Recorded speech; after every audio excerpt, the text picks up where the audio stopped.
Hi, this is Greg Fish. Thank you so very much for coming along to this limited edition podcast where I read to you chapters from my book, Because I'm Richard's Son. And I hope it's an encouragement to you that sometimes good is better than great.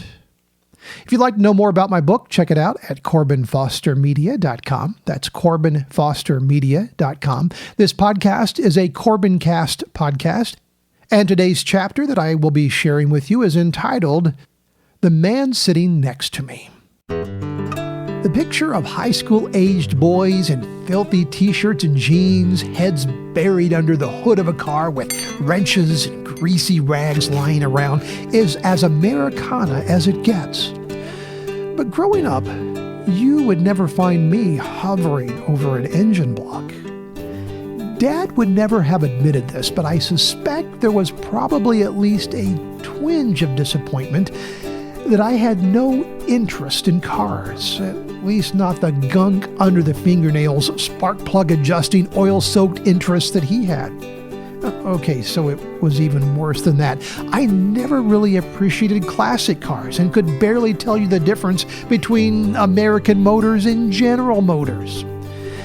I don't believe Dad was ever disappointed in me as his son, but I'm sure he would have loved for me to have at least had a little bit of gasoline in my blood.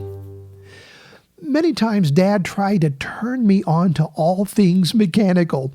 Anything relating to a moving vehicle was second nature to him. When a car had a problem, he'd call me to the driveway and explain how to fix the seemingly insurmountable issue. And it always went something like this. Number 1, take the part out. Number 2, see what's wrong with it. Number 3, fix it. Number 4, put it back in. To him, it was that simple. To me, it may as well have been a 500,000-piece puzzle of a solid collar. Dad would eventually get frustrated by my lack of interest or understanding and send me on my way. I'd gladly pick up my guitar and play. I understood the guitar. I could change guitar strings, tune it, and play it with the same ease that Dad could carburate a carburetor or manhandle a manifold.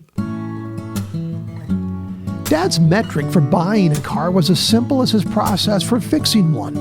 The vehicle should be American-made, or in the case of the VW he once bought, made on our shores, low mileage and sturdily built. That last one was always up to Dad's interpretation. One of the first cars I ever test drove as a newly licensed driver was a brownish, orangish, bluish-colored AMC Gremlin. It had originally been just a blue Gremlin, but now the flecks of remaining paint were precariously knitted together by vast expanses of rust. Those glass-bottomed tourist boats in Florida had nothing on this little beast. I was treated to a thrilling view of the gravelly country road beneath us as I took it for a spin. Maybe spin isn't the best choice of words. I pedaled that death trap and held on to the steering wheel for all I was worth. Upon returning to the owner's field where it had been unceremoniously parked, Dad and I looked at each other with wide-eyed head shakes. It was a unanimous no. One of those rare moments when Dad and I saw eye to eye during those years. So, what kind of car do you like? Dad queried. I had just asked him what I should buy. I assumed he would know and be ready to tell me. I was unprepared for the decision to be rested back onto my shoulders. It's not that I had that high-paying dream job that every young man fresh out of college wants. It was my first gig in radio, and I would have rustled those microphones and turned the potentiometers for next to nothing. And next to nothing was precisely what I got paid. But with my naive young commitment to budgeting and saving, a modest, new-to-me car was within reach. I can't tell you what to get, son. What do you like? I named a few models that came to mind. I wasn't sure how they looked, or how they drove, or where they were built, or even if they were sturdy. Dad held back a snicker. Son, that's an old man car. Oh, okay.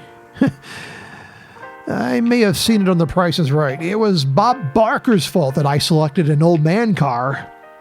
Eventually, the Chevy Celebrity met both the eye appeal and the budget test. Once I honed in on the perfect make and model, Dad finally voiced his approval. The winning one was eggshell white. There was never any question where I would go for financing. Dad took me to his man at the bank, which is a bygone concept. What I wouldn't give to have an ongoing relationship of trust with one person at a bank. Today's corporately owned banking has taken care of that once and for all. I certainly love my corporate bank app when it comes to all of its deposit online coolness, but I'd give it all up for a man or a woman at the bank. So, picture this. We walked into that tiny office, and the man greeted my dad by name, and they shook hands. A few moments of small talk ensued, and then my dad confidently says, "This is my son, Gregory." That's what I got called when I met the man at the bank. "This is my son, and I'd like you to give him a car loan." What happened next defies all manner of logic and reason in today's banking culture. But right there, in the Cummins Credit Union in 1987, my dad's man at the bank responded with, "Yes, sir." He then pulled out a piece of paper to gather my information. Keep in mind the loan was already mine. He even offered me a bank credit card if I wanted. I got the credit card. Before paperwork with no credit core scam to pound me down in my young years, I was offered and given a credit card. I was an onlooker in awe of the process that seemed so easy. It would never be that easy again. As I sat there, I knew that I was not getting that car loan because of anything I had done. I was getting that car loan because of the man sitting next to me. My blue-collar dad's reputation in the banking world of that day was unimpeachable. Just like that lost moment at the loan officer's desk, so much of who I am and what I've gained in this world is because of that man sitting next to me.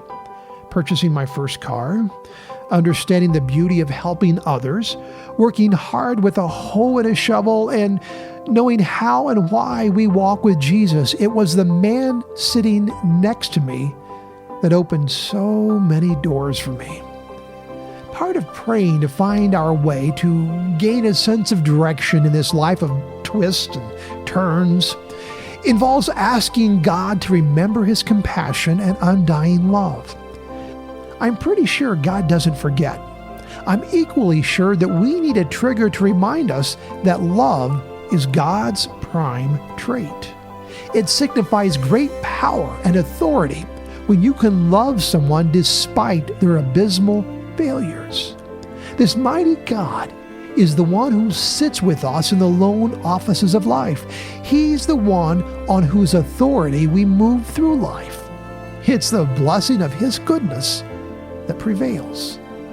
No one walks an easy road, but it's the man there with us that truly brings peace and stillness to our souls. He is the one that helps us find our way down the road when otherwise we would be abandoned to ourselves. I don't move forward because of anything great I've manufactured on my own, just like I didn't get that car loan because I am Greg Fish. I got it because I'm Richard's son.